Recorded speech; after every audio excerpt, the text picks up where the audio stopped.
بات ہو رہی ہے قدرتی مرغی کی اس وقت اور اس کو کس قسم کا فیڈ دیا جاتا ہے اور وہ ہماری صحت کے لیے بہتر کیوں ہے. پہلے تو اس بات پہ کچھ بتائیں گے میرے ڈاکٹر صاحب؟ دیکھیے جس طرح پہلے بھی بات ہوئی تھی نا کہ جو کمرشل اور یہ بھی خیر کمرشل اسکیل کے اوپر ہی تیار ہو رہی ہیں آپ، لیکن یہ کیونکہ ہیں بہت کم ابھی لوگ، there are only very few people who are into it, so اس وجہ سے یہ اس طرح ابھی عام اویلیبل نہیں ہے. کالر لائن پہ ان کی کال پہلے لیتے ہیں. السلام علیکم جی.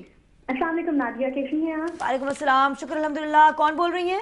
میں شفق بول رہی ہوں لاہور سے. جی شفق، کیا پوچھنا چاہیں گی ڈاکٹر رضا سے آپ؟ ڈاکٹر صاحب سے میں یہ پوچھنا چاہ رہی تھی کہ ہم جو سلیکٹو بریڈنگ کرتے ہیں، جس طرح ہم برائلر مرغیاں یا پھر باقی سارے اینیملز اپنے لیے پروڈیوس کرتے ہیں تاکہ ہمارا نیوٹریشن سورس زیادہ ہو، تو ہم ان کی فوڈ اس طرح سے کیوں نہیں ڈیزائن کرتے کہ ہمارے لیے ہیلپ فل نہیں ہو؟ کیونکہ سلیکٹو بریڈنگ کا مطلب ہم تو یہی سمجھتے ہیں کہ ہمارے لیے ہیلپ فل، ہم اپنے لیے زیادہ ایسی اسپیشیز پروڈیوس کر رہے ہیں جو ہمارے لیے زیادہ فائدے مند ہوں گی. لیکن ہم عام روٹین میں دیکھتے ہیں کہ ہمیں جو بھی یہ برائلر مرغیاں یا پھر ہمیں جو پلانٹ سورس بھی مل رہا ہے وہ سارا ہمارے لیے فائدہ مند نہیں ہے، اس سے ہمیں نقصانات ہی زیادہ دیکھنے کو مل رہے ہیں.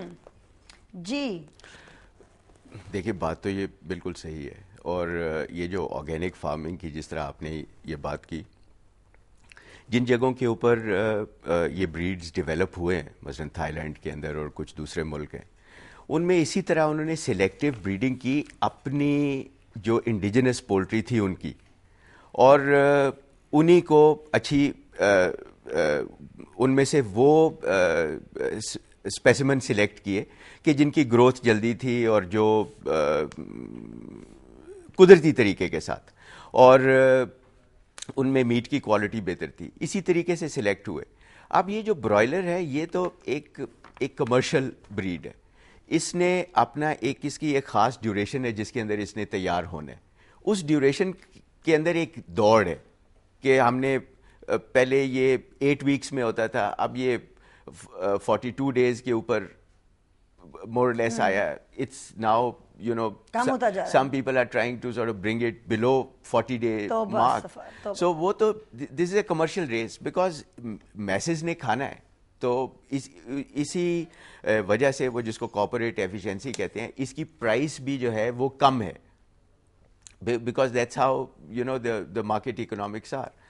So یہ بات ان کی بالکل صحیح ہے کہ اگر ہماری لوکل بریڈز جو ہیں ان کی سلیکٹیو بریڈنگ کی جائے اور ان کو یہ نیوٹریشن جو لوکلی اویلیبل ہے، کیونکہ فیڈ میں بھی اسی طرح کی انگریڈینٹس پڑتے ہیں، اگر ان میں سے وہ جو سنتھیٹک سبسٹینسز ہیں ان کو نکال دیا جائے تو پیچھے ان میں بھی کارن ہے اور کچھ پروٹین کے سورسز ہیں، کچھ یہ کاربوہائیڈریٹس کے سورسز ہیں، کچھ فیٹس ہیں، تو اگر ان کو بھی بیلنس کر دیا جائے جو کہ ممکن ہے تو یہ بالکل پاسبل ہے. ہمارے ساتھ ایک کالر موجود ہے، ان کی کال لیتے ہیں. السلام علیکم جی. السلام علیکم. وعلیکم السلام. کون بول رہی ہیں؟ میں فائزہ بات کر رہی ہوں. نادیہ کیسے ہیں آپ؟ میں ٹھیک ہوں، تھینک یو فائزہ. آپ کیسی ہیں؟ میں بالکل ٹھیک ہوں. آپ کو پتا ہے ہم نے اتنا مس کیا، اور میری عمیر بھائی کے پروگرام میں ہر دفعہ کال لگ جاتی تھی، اور جس دن آپ کا شو تھا اس دن نہیں لگی. اور اس عمیر بھائی کو میں یہ کہتی تھی، آپ روز کہہ دیتے ہیں کہ کل آ جائیں گی نادیہ، کل آ جائیں گی نادیہ، کہاں ہے Nadia? That's why Umair said when I was being interviewed by him, I hope Faiza is here and Faiza is listening.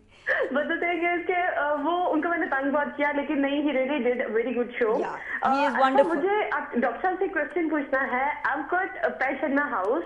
تو جس طرح آج کل موسم چینج ہو رہا ہے، جس طرح کل یہاں پہ لاہور میں کافی زیادہ بارش ہو گئی تھی، تو اس موسم میں do we have to take any precaution for our pets? ہمیں اپنے پیٹس کے لیے کیا کرنا چاہیے؟ مطلب I've got a dog, I've got parrots، تو ان کے لیے مطلب اگر کوئی پریکاشنز ہیں تو please let me know.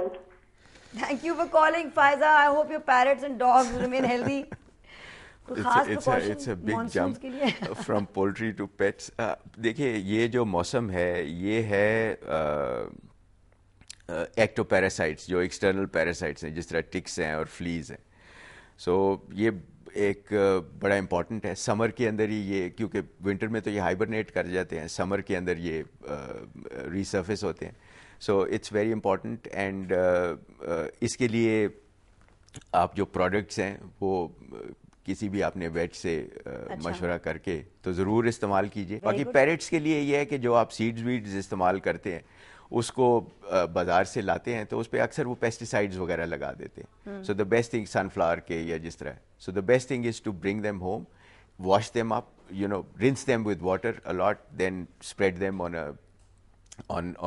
any piece of cloth and let them dry, and then store them in a airtight jar and then use it. So that's the best way to do that. And vis-a-vis poultry, تو thank you so much for your advice doctor صاحب. اور ہماری یہی دعا ہے کہ کچھ awareness ہم نے آج اس پروگرام کے ذریعے پھیلائی آپ کو. ڈاکٹر صاحب will be back with us inshallah when I come back from Karachi. He is a regular on جاگو دنیا now, تو آپ اپنے سوالات, ایشوز اور کویشچنس کے ساتھ ان کو کانٹیکٹ کر سکتے ہیں جاگو دنیا کے ذریعے. اور اپنا خیال رکھیں اور اپنے جانوروں کا خیال رکھیں. اور میں کیونکہ نیل نے, ہمارے جو دوست ہیں انڈیا سے, انہوں نے اتنی خوبصورت بات کی پاکستان کے حوالے سے, میں اتنا ضرور کہتی جاؤں کہ دلی میں جو درخت تھے they were beautiful.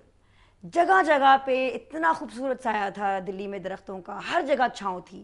اور میری یہ دعا ہے کہ ہم بھی کچھ سیکھیں اپنے دلی کے بھائی بہنوں سے, اور اپنے جگہ جگہ وہ جو لوکل ٹریز ہیں, ہمارے تو ہیں اتنے خوبصورت درخت یہاں کے پنجاب کے, وہ اگائیں تاکہ ہمارے سڑکوں پہ وہ سایہ ہو, وہ چھاؤں ہو. اور یہ پلیز سفیدے کے درخت اور پام ٹریز نہ اگائیں ہر جگہ, اس سے کوئی فائدہ نہیں ملے گا کسی کو. اور تب تک اپنا خیال رکھیں. کراچی سے ملوں گی میں اب آپ کو انشاءاللہ تعالی منڈے کو. اور پاکستان زندہ باد.